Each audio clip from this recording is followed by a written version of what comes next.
Welcome students to my channel. आज हम plus two class का थ्योरी ऑफ डिमांड चैप्टर का नेक्स्ट पार्ट करने जा रहे हैं। तो पहला टॉपिक है आज का डिटरमिनेंट्स ऑफ डिमांड या डिमांड फंक्शन। हिंदी में डिटरमिनेंट्स ऑफ डिमांड को बोलते हैं मांग के निर्धारक तत्व। तो देखिए डिटरमिनेंट्स ऑफ डिमांड या डिमांड फंक्शन क्या होता है।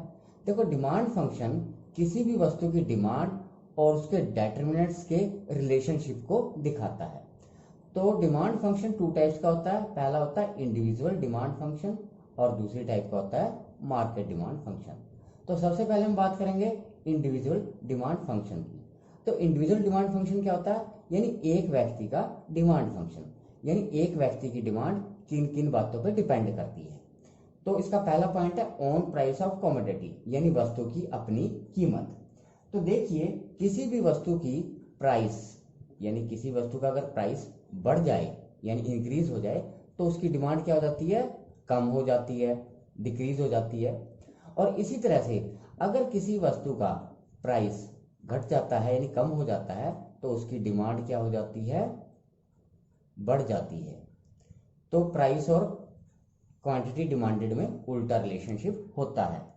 नेक्स्ट पॉइंट है हमारा प्राइस ऑफ रिलेटेड गुड्स। देखो, रिलेटेड गुड्स टू टाइप्स की होती हैं, संबंधित वस्तुएं। पहली होती है सब्स्टिट्यूट गुड्स और दूसरी होती है कॉम्प्लीमेंट्री गुड्स। तो सब्स्टिट्यूट को क्या बोलते हैं, प्रतिस्थापन वस्तुएं। तो प्रतिस्थापन वस्तुएं वो होती हैं जिनका एक दूसरे के स्थान पर हम यूज कर सकते हैं। एग्जाम्पल के लिए चाय और कॉफी हमारी प्रतिस्थापन वस्तुएं हैं, क्योंकि इनका हम एक दूसरे के स्थान पर यूज कर सकते हैं। हम चाय ना पी के कॉफी पी सकते हैं और कॉफी ना पी के हम चाय पी सकते हैं। तो इन वस्तुओं में होता क्या है कि एक वस्तु का प्राइस बढ़ने पर दूसरे वस्तु की मांग बढ़ जाती है और एक वस्तु की कीमत कम होने पर दूसरे वस्तु की डिमांड बढ़ जाती है। एग्जाम्पल के लिए अगर हम देखें कॉफी का, अगर हम प्राइस की बात करें, अगर कॉफी का प्राइस बढ़ जाता है, दोबारा समझिए, अगर कॉफी का प्राइस बढ़ जाए तो लोग इसके स्थान पर चाय का यूज करेंगे और चाय की डिमांड बढ़ जाएगी। चाय की क्या बढ़ेगी, डिमांड। और इसी तरह से यदि कॉफी का प्राइस कम हो जाए तो लोग चाय के स्थान पर कॉफी का यूज करेंगे और कॉफी की ही मांग बढ़ जाएगी। किसकी बढ़ेगी, कॉफी की डिमांड बढ़ जाएगी और चाय की कम हो जाएगी। नेक्स्ट है हमारा इसी के अंदर कॉम्प्लीमेंट्री गुड्स, यानी पूरक वस्तुएं। पूरक वस्तुएं कौन सी होती हैं, जो मिलकर किसी वस्तु की डिमांड को पूरा करती हैं। एग्जाम्पल के लिए कार और पेट्रोल, क्योंकि सिंगल कार तो चल नहीं सकती और ना ही सिंगल पेट्रोल कुछ कर सकेगा, तो बिना कार के पेट्रोल का कोई यूज नहीं है। इसी तरह से पेन और स्याही, तो ये क्या है, कॉम्प्लीमेंट्री गुड्स हैं, यानी पूरक वस्तुएं हैं। तो इनमें होता क्या है, अगर एक वस्तु की कीमत बढ़ती है तो दूसरे की डिमांड कम हो जाती है और एक की कीमत कम होने से दूसरे की डिमांड बढ़ जाती है। एग्जाम्पल के लिए मान लो पेट्रोल के प्राइस बढ़ जाते हैं, पेट्रोल के अगर प्राइस बढ़ जाते हैं तो कार की डिमांड हमारी कम हो जाएगी, कार की क्या हो जाएगी, डिमांड कम हो जाएगी। और इसी तरह से पेट्रोल के अगर प्राइस कम हो जाते हैं तो कार की डिमांड बढ़ जाती है। थर्ड पॉइंट है हमारा इनकम ऑफ कंज्यूमर, यानी उपभोक्ता की आय। देखिए, कंज्यूमर की इनकम में होने वाला चेंज भी वस्तुओं की डिमांड को अफेक्ट करता है। देखो, गुड्स होती हैं दो तरह की, नॉर्मल गुड्स और इंफीरियर गुड्स। तो अगर नॉर्मल गुड्स की बात करें, जो सामान्य वस्तुएं होती हैं, अगर उपभोक्ता की आय बढ़ती है, कंज्यूमर की अगर इनकम बढ़ जाती है तो इन वस्तुओं की डिमांड भी बढ़ जाती है। लेकिन घटिया वस्तुओं के संबंध में, अब घटिया वस्तुएं कौन सी होती हैं, जैसे डालडा घी। तो होता क्या है, अगर कंज्यूमर की इनकम बढ़ती है तो डालडा घी कम खाता है और इसी तरह से अगर कंज्यूमर की इनकम कम हो जाती है तो डालडा घी ज्यादा खाता है। अब नेक्स्ट पॉइंट है हमारा टेस्ट एंड प्रेफरेंस, यानी रुचि और प्राथमिकताएं। देखो, किसी भी वस्तु की जो डिमांड होती है व्यक्ति की रुचि पे डिपेंड करती है। तो इसके अंतर्गत क्या आ जाता है, फैशन आ जाता है, आदतें आ जाती हैं, रीति रिवाज आ जाता है। तो कंज्यूमर की जो रुचि है उस पर किसका इफेक्ट पड़ता है, एडवर्टीजमेंट का, फैशन की चेंज का, मौसम का, नए आविष्कार का। तो कंज्यूमर की जिन वस्तुओं के लिए रुचि बढ़ जाती है यानी टेस्ट बढ़ जाता है, उन वस्तुओं की डिमांड भी बढ़ जाती है। और इसी तरह से कंज्यूमर का जिन वस्तुओं के लिए टेस्ट कम हो जाता है उन वस्तुओं की डिमांड भी कम हो जाती है। नेक्स्ट पॉइंट है हमारा एक्सपेक्टेशंस, यानी संभावनाएं। यदि कंज्यूमर को यह संभावना है कि फ्यूचर में प्राइस बढ़ जाएंगे तो वर्तमान में जो भी प्राइस है उस पर उस वस्तु की ज़्यादा क्वांटिटीज यानी ज़्यादा मात्रा खरीद लेगा, यानी ज़्यादा डिमांड करेगा। और इसी तरह अगर कंज्यूमर को ये उम्मीद है, आशा है कि फ्यूचर में प्राइस घट जाएंगे किसी वस्तु के, तो उस वस्तु की डिमांड को वो कम कर देगा। अब हम एक्सप्लेन करेंगे मार्केट डिमांड फंक्शन को।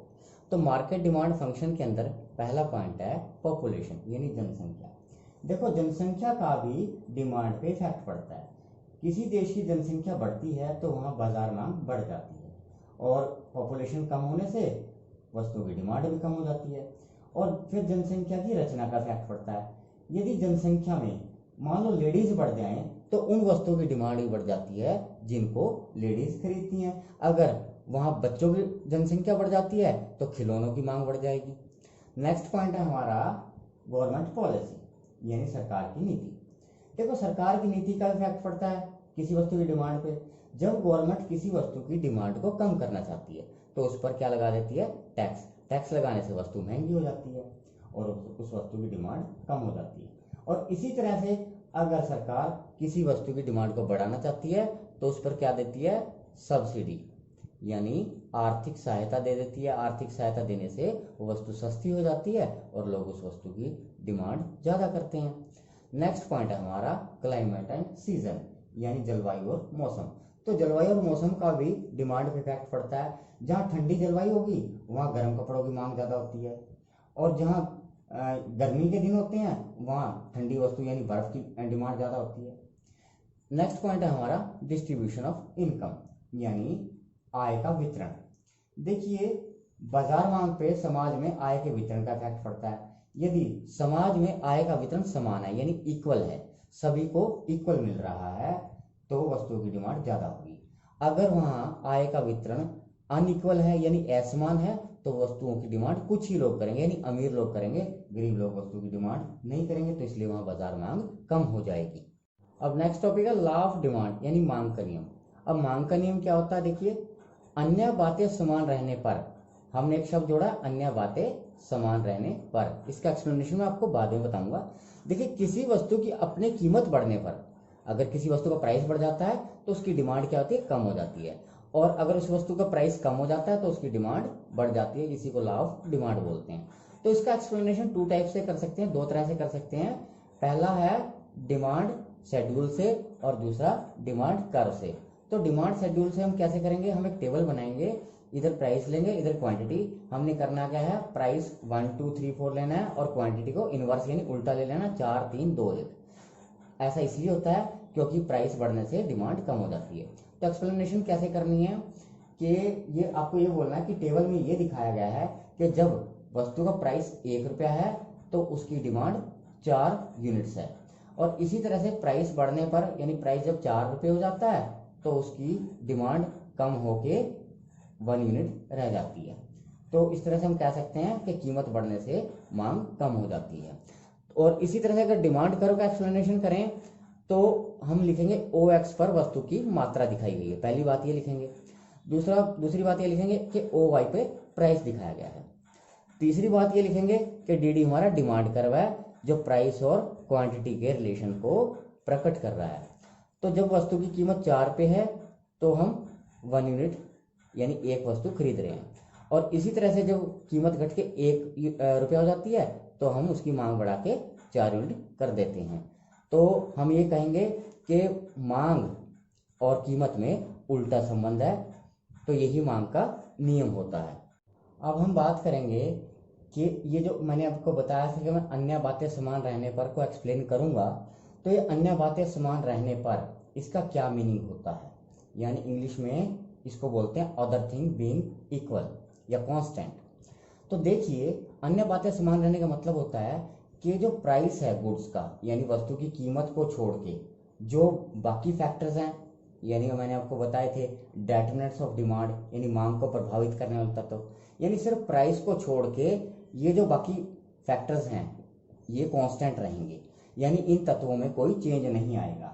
तो इनको कहते हैं अन्य बातें समान रहने पर, यानी प्राइस के अलावा इन तत्वों में कोई चेंज नहीं आएगा, तभी मांग का नियम लागू होता है, और इसी बात को हम कहते हैं कि अन्य बातें समान रहने पर। अब मैं एक तत्व को आपको डिस्टर्ब करके दिखा रहा हूँ। देखिए एग्जाम्पल के लिए अगर हम मान लो कंज्यूमर इनकम को भी ले लेते हैं, तो मैं आपको कहना चाहूँगा, मान लो कंज्यूमर जो है 500 रुपये पर केजी, 500 रुपये पर केजी यानी पर केजी पे 2 केजी घी खरीदता है, यानी 500 गुना 2 यानी 1000 रुपये का घी वो खरीदता है जब उसकी इनकम 10,000 रुपये है, जब उसकी इनकम 10,000 रुपीज़ है। अब मान लो उसकी इनकम 20,000 हो जाती है। अब इसमें इस बात में क्या है, इस एग्जांपल में क्या है कि कंज्यूमर की इनकम को हमने हिला दिया है, 10 से हमने 20 कर दिया है।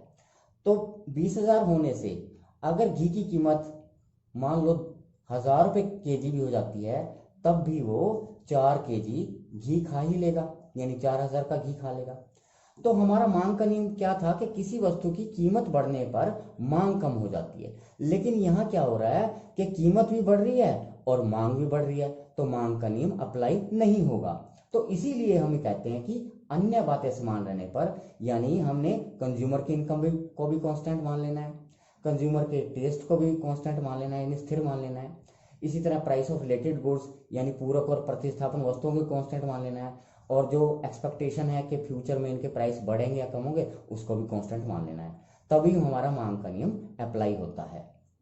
तो स्टूडेंट्स, आपको आज का वीडियो कैसा लगा? अगर अच्छा लगा तो इसे लाइक करें, शेयर करें, सब्सक्राइब करें और बेल आइकन का बटन जरूर दबाएं, ताकि आपको मेरी हर आगे आने वाली वीडियो की नोटिफिकेशन लगातार मिलती रहे।